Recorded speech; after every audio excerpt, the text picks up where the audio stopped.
নির্বাচন করা এক নম্বর অগ্রাধিকার হচ্ছে ডক্টর মোহাম্মদ ইউনূস স্যারের। ডক্টর মোহাম্মদ ইউনূস স্যার নিজেই বলছেন। হ্যাঁ, আমরা ডক্টর মোহাম্মদ ইউনূস স্যারকে এই জন্যই তাকে আসনটা দিছি যে আমরা সুষ্ঠু নির্বাচন চাই। যে সুষ্ঠু নির্বাচনের জন্য 15টা বছর বাংলাদেশের মানুষ যুদ্ধ করতেছে। বিশেষ করে লাস্ট 3টা নির্বাচনে তো বাংলাদেশের মানুষ ভোটই দিতে পারে নাই। যার বয়স 30 বছর সে এখনো ভোট দিতে পারে নাই। ভোট দিছে আওয়ামী লীগ যারা করছে তারা একবারে 30টা 40টা করে ভোট দিয়ে চলে আসছে। আমার এলাকার কথা বলি, অনেকে গর্ব করে বলতো এসে, মানে ভোট দিয়ে এসে, যে আজকে 30টা 40টা মারছি, মানে নির্বাচন অনেকদিন পরে বাজারে অহংকার করে বলতো চার দোকানে বসে। সে যে কত বড় পাপ করছে সে তো আর বোঝে নাই, একজন মানুষের ভোটাধিকার কেড়ে নেওয়া। ডক্টর মোহাম্মদ ইউনূস স্যার এটাই বলছে যে আমাদের প্রথম অগ্রাধিকার হচ্ছে নির্বাচন দেওয়া। ইয়েস, নির্বাচন দেওয়ার জন্য যেসব কাজ সম্পূর্ণ করতে হবে সেই কাজগুলো আগে করবে ডক্টর মোহাম্মদ ইউনূস স্যার, এটাই বলছেন। আপনারা জানেন আজকে বিএনপির সাথে সংলাপে বসছিল আপনার ডক্টর মোহাম্মদ ইউনূস। বিএনপি সংলাপ শেষেই আপনার মির্জা ফখরুল ইসলাম আলমগীর সাহেব এই কথাটা বলছেন। আসেন পড়ে শোনায় কি বলছেন তিনি। অন্তর্বর্তী সরকারের প্রধান উপদেষ্টা ডক্টর মোহাম্মদ ইউনূসের সঙ্গে সংলাপে আবারও নির্বাচনের রোডম্যাপ চেয়েছে বিএনপি। নির্বাচনের রোডম্যাপ আগে ওই যে মানে এখন এই সুরে তাল দিচ্ছে কিন্তু জামাতও সবাই নির্বাচনটা চাচ্ছে। ফখরুল ইসলাম আলমগীর সাহেব সাংবাদিকদের বলেছেন, নির্বাচন করা অন্তর্বর্তী সরকারের 1 নম্বর অগ্রাধিকার, এটি প্রধান উপদেষ্টা তাদেরকে জানিয়েছে।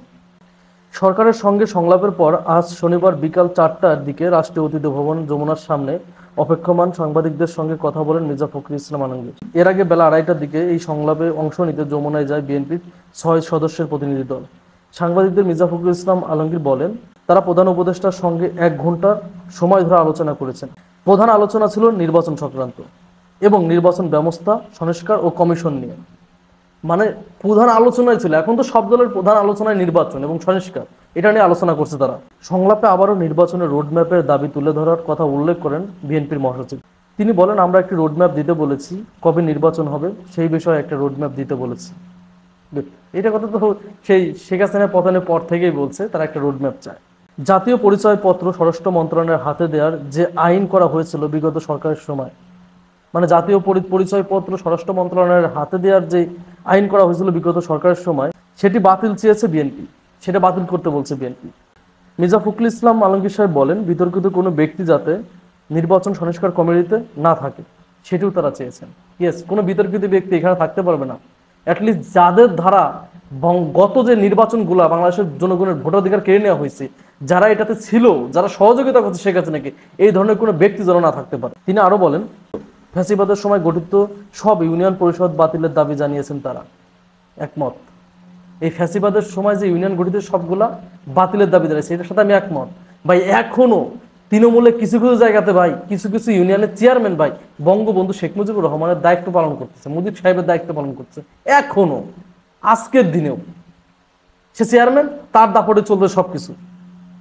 যাই হোক, এটা বাতিল করা অতি জরুরি হয়ে গেছে, এটা বাতিল করতে হবে। বিএনপির মহাসচিব জানান, 2014 সাল থেকে পরপর 3টি বিতর্কিত ভুয়া নির্বাচন করেছেন যেসব নির্বাচন কমিশন, সেই কমিশনগুলোর প্রধান নির্বাচন কমিশনার সহ অন্যদের আইনের আওতায় আনার কথা বলেছেন তিনি। অবশ্যই আনতে হবে, যারা বাংলাদেশের জনগণের ভোটাধিকার কেড়ে নিচ্ছে তাদেরকে তো অবশ্যই আইনের আওতায় আনতে হবে।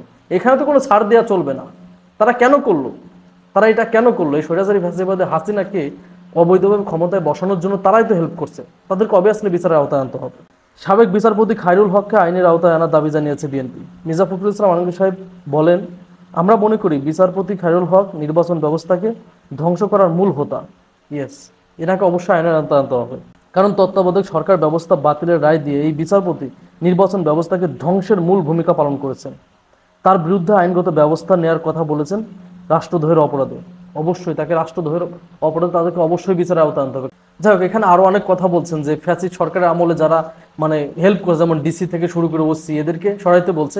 সেসব জায়গায় যোগ্য ব্যক্তিদের যারা নিরপেক্ষ থাকবে তাদেরকে বসানোর কথা বলছে। আর একটা গুরুত্বপূর্ণ দাবি রাখছেন ডক্টর মোহাম্মদ ইউনূস স্যারের কাছে, যেসব পুলিশ এবং আমলা দেশ থেকে পালাইছে, তাদেরকে পালিয়ে যেতে যারা হেল্প করছে তাদেরকেও আইনের আওতায় আনতে বলছে এবং খুঁজে বের করতে বলছে কারা হেল্প করছে। আমরা তো এই কথাই বলে আসতেছি ভাই, আমরা তো এই কথাই বলে আসতেছি 5 তারিখের পর থেকে, যে এই সব চোর বাটবার বাংলাদেশ থেকে কিভাবে যায়, বর্ডার পার হয় কিভাবে, এয়ারপোর্ট ক্রস করে কিভাবে, এদেরকে অবশ্যই বিচারের আওতায় আনতে হবে।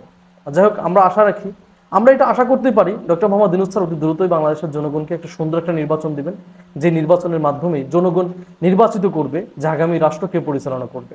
ধন্যবাদ সবাইকে। আসসালামু আলাইকুম।